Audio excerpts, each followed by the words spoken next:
So Rosemary and I are here at ACP 2022 in San Antonio with Matthew Stead from Bing. Welcome, Matthew. Thanks, Alan. Thanks, Rosie.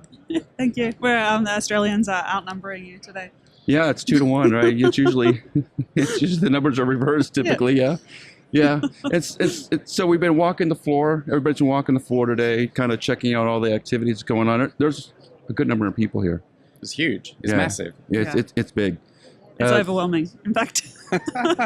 It is. Yeah. You know, I think you're right. It is a little bit overwhelming. We've been to a couple of conferences this year, nothing anywhere near this size. And as Rosemary's been pointing out, there's solar, there's batteries, there's all kinds of monitoring systems. But today we want to talk about the monitoring system that really matters here, which is ping.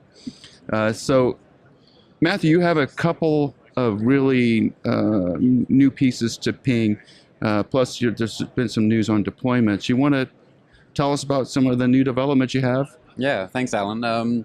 So about a month ago, we released our ice detection system. So we motto ourselves on what wind farm technicians hear and see. Yeah. And we know that wind farm technicians can hear when ice builds up. Sure. So using that inspiration, we've worked out our algorithms and our codes to put on our device. So, in the past we've been listening, and we still do, listening for blade damage. But now we're listening for ice. And so early detection of ice buildup. So then the thought process is as ice accumulates on the blade, it just makes more noise, so then we know basically shut it down. Is that the process? Yeah, so there's probably a few aspects to it. Yeah.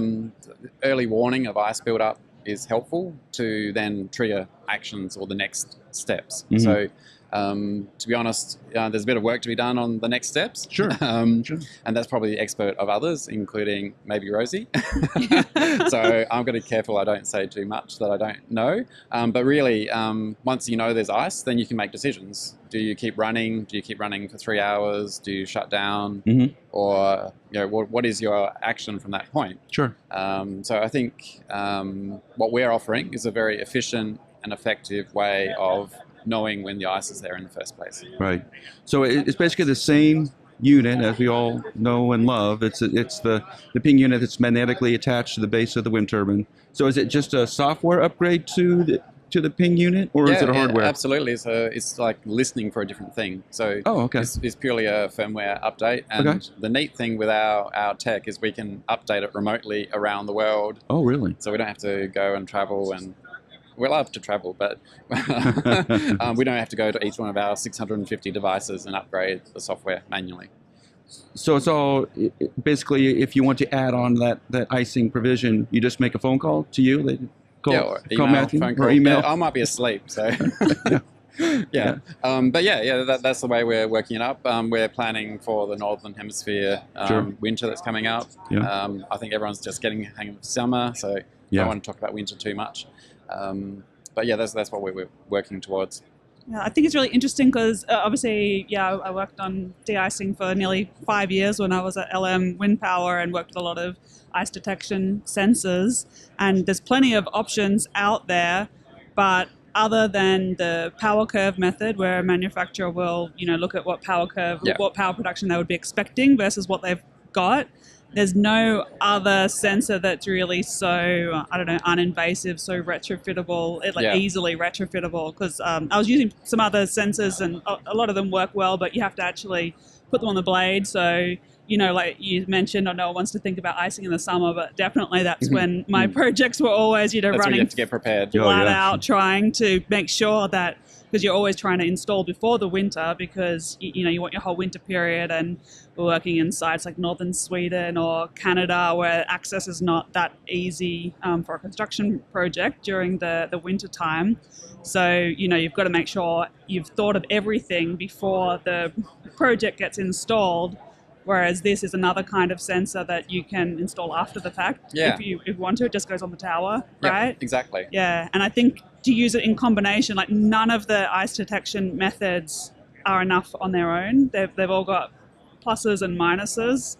So I think, we'll have to, you really need to get some good data, a good partner to project with to see how you can use this, exactly. this new information, because it is it is adding quite a different kind of information than, you know, the sensors that you would stick on the blade, or there's other ones that are measuring the natural frequency of the blade and seeing when that changes and estimating the weight. So yeah, it's all kind of pieces of the puzzle. So I'll be interested to get a look at some data and work with someone from operations and see what you can do with it. Yeah, I think we went to Winterwind where we launched the product in Sweden, and one of the OEMs was there, and they talked to us about, you know, many sites. You know, they think about icing, they think about, is it going to be a problem, and is it enough of a problem that it's actually worth doing something about? Yeah. And he said what can happen and has happened is someone goes ahead, doesn't do the ice package, and then finds out they're in trouble, and then what do? Then retrofit of existing systems is a real it's nightmare. really hard, but it's really problematic because when you're siting a wind farm, you do an icing assessment. Your bank will require you to do an icing assessment, but the incentive is that you want to find out that there's very minimal icing, because that makes your project look much more attractive. So the people doing the site assessment, the resource assessment, kind of incentivized to tell the client what they want to hear, which is that there's low icing. And I talk to so many operators who are discovering after the first few years of operation that they've got 5, 10, 15, sometimes 20% annual energy production loss from icing when their assessment said less than 5%. And kind of the rough rule of thumb is less than 5% you wouldn't bother heating your blades, because, you know, it costs money to put the system in and it costs maintenance. You know, it's not as mature. The blade heating systems aren't as robust and reliable as the rest of a wind turbine. And so, below 5% you wouldn't bother, but then if you actually turn out to have 10%, then you're like, oh my God, now I'm losing millions of dollars a year. How do you retrofit it? And retrofitting, there's some options, but there aren't good ones. They're either really expensive or really ineffective. So it's still a real ongoing problem.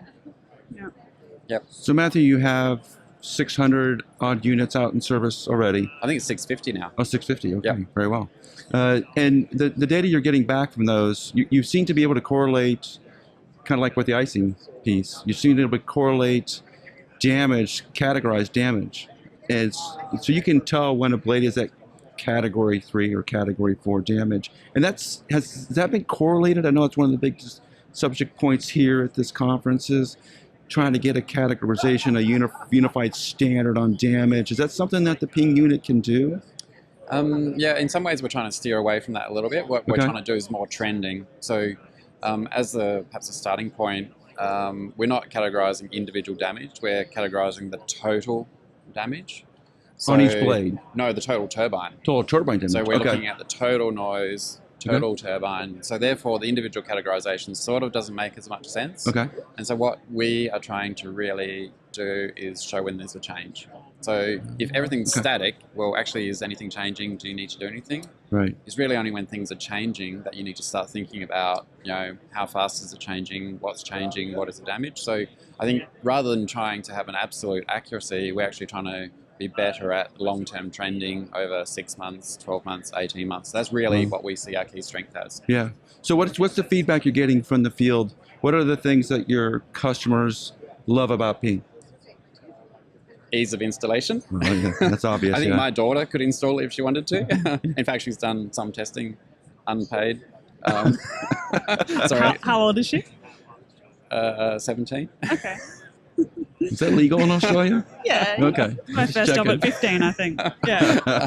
So it's all legal. It's all good. So ease of installation is one of the key things. The next thing is knowing what's going on between visual inspections.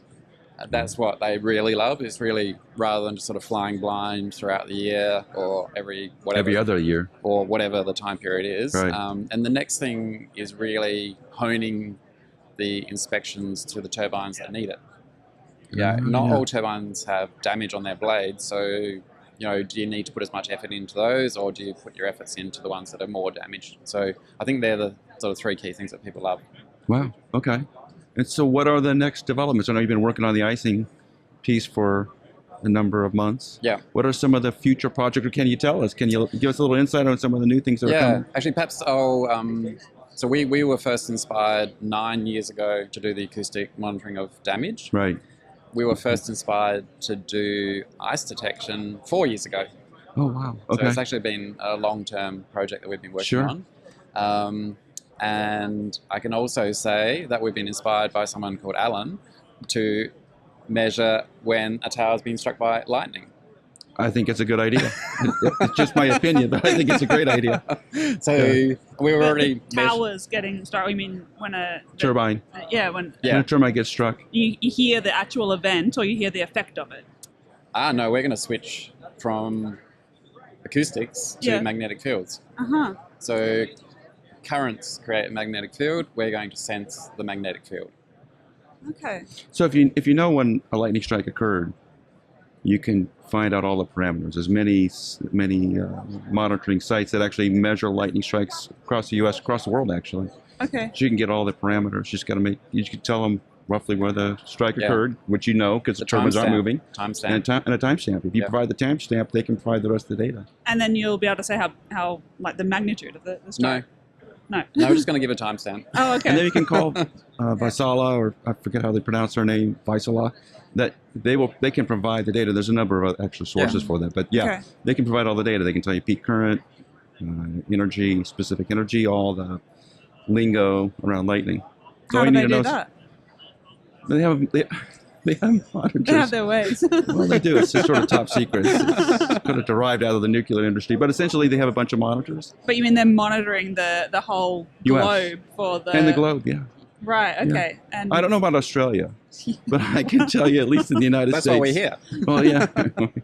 Yeah. No, but it is. I mean, I know it's a problem. I moved back to Australia about nearly a year and a half ago now, and lightning is one of the things that people talk about a lot in Australia. Yeah. I don't know if the lightning is like worse Bigger? or It's kind of like Texas. bigger Right? or Bigger? yeah. I know Japan. I've always Oh, heard Japan. You know, massive. you can't just put a normal turbine's lightning protection system in Japan and think No. everything's going to be just fine. No. So I don't know. Maybe Australia's like that, but definitely lots of people are talking about lightning, complaining about lightning, not quite sure what's going on because they thought there was a lightning protection system, but they keep on having blades damaged by it.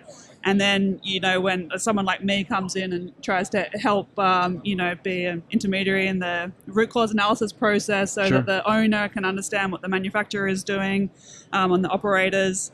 And, you know, people don't have their lightning cards installed or the No, like gosh, yeah, lightning there's cards. always questions. Well, we don't actually know if there Much was a about it. strike or how big it was or Yeah. anything, and then the squabble over who pays is very challenging when you don't have Yeah. that information. So yeah, it seems like That's why Australia is the right market. Yeah, the timestamp is important. Yeah. So Right. knowing what's happening. And the lightning card doesn't give you a timestamp.